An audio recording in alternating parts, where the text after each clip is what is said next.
বাড়ি করে তারাই বলতে পারে ঠিক কিনা।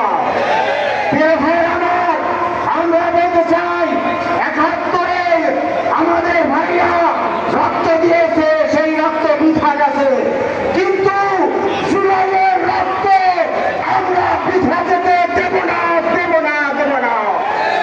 আমরা শহীদ দেশে বলতে চাই তোমরা ভুলো, আমরা পাহারা দেব ইনশাআল্লাহ। আগামী দিনে সকল কর্মসূচিতে সক্রিয় অংশগ্রহণ করার জন্য এবং কালেমার পতাকা সংসদে উত্তীর্ণ করার আগ পর্যন্ত ময়দানে থাকার আহ্বান জানিয়ে আমি আমার বক্তব্য শেষ করছি। আমার তাফিকি ইলাহিয়া।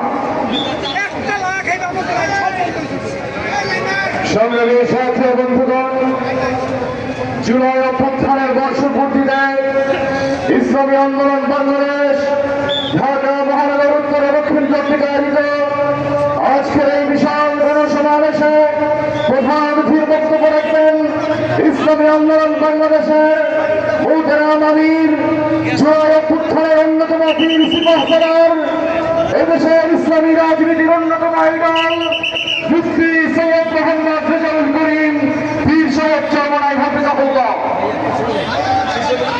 আলহামদুলিল্লাহ, আজকের আমাদের মঞ্চে উপস্থিত হয়েছেন আজকের এই বিশাল গণসমাবেশের সম্মানিত বিশেষ অতিথি ইসলামী আন্দোলন বাংলাদেশের জ্যেষ্ঠ যুগ্ম মহাসচিব এবং দলের মুখপাত্র সংগ্রামী জননেতা মাওলানা গাজী আতাউর রহমান। সংগ্রামী সাথী বন্ধুগণ, আজকের এই গণসমাবেশে এখন বক্তব্য রাখছেন ইসলামী আন্দোলন বাংলাদেশ ঢাকা মহানগর দক্ষিণের সংগ্রামী সহ সভাপতি জননেতা আলহাজ আলতাফ হোসেন।